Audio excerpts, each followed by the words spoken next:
Why would you ever want to make Brock Lesnar even more mad? Who's gonna believe he went to Suplex City? Okay.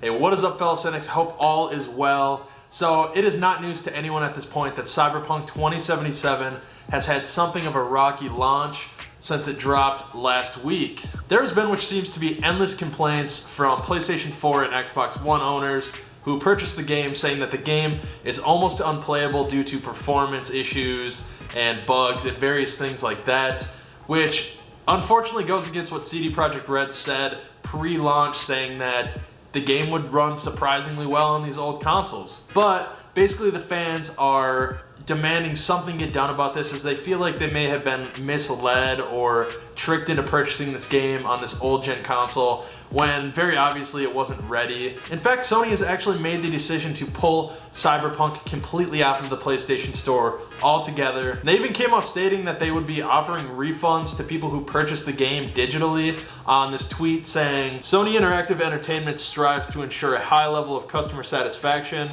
and we will begin to offer a full refund for all gamers who purchase Cyberpunk 2077 via PlayStation Store and want a refund." So if any of you guys feel like you were personally tricked or misled into buying this game on your last gen console and it is not working, and you purchased it digitally on the Sony PlayStation Store, looks like you can get a refund. You're just gonna have to go to that link and request it. Now, like I said, this is mainly affecting people on the original PlayStation 4 and the original Xbox One.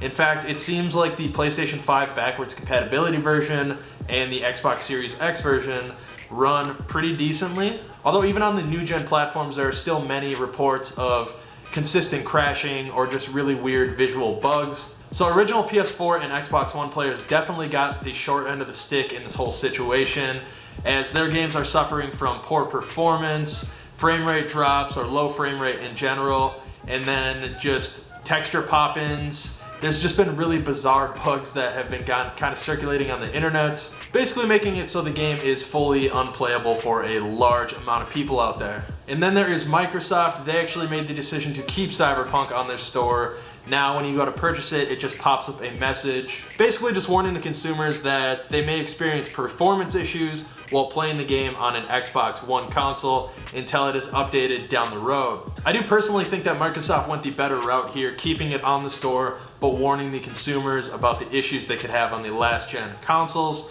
because then at least the Xbox Series X people, or the people that were lucky enough to get one, are still able to purchase it and play it if they choose to, as it does seem to be much more playable on the new gen consoles. Where Sony removed the game completely from the PlayStation Store, making it so even if you have a PS5, you can't download it digitally at all. Yes, you can go still buy the physical copy, but that doesn't really help the people that bought the digital only PlayStation 5.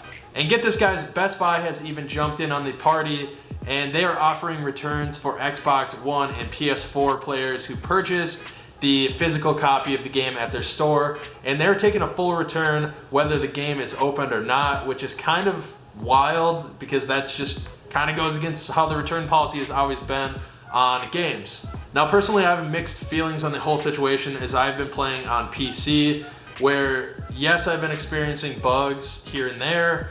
Overall, the game is very much playable. It looks gorgeous. So I don't think this is necessarily a question of is Cyberpunk a good game or not.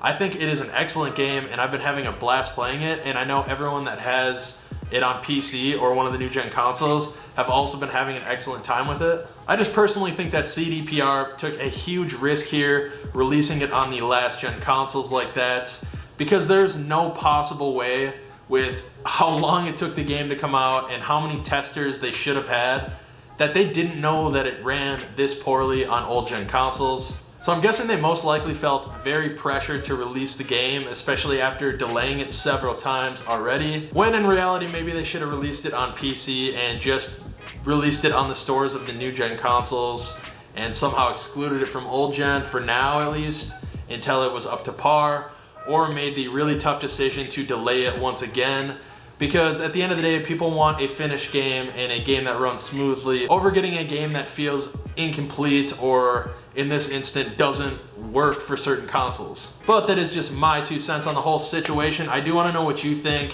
What platform did you buy Cyberpunk on? Did you get it on new gen, old gen, PC? How is it running for you? Are you going to be opting into that refund? Drop some comments down below about it because I'm genuinely curious on the whole situation here. Other than that, as usual, give the video a big old thumbs up and make sure to go check out our social media, always linked down below. It is a great way for us to connect with you guys and have some fun. And don't forget, if you want to see future news on tech, games, movies, to literally anything nerdy in between, make sure to subscribe to Digital Cynics. We'll see you on Monday, everyone. Peace.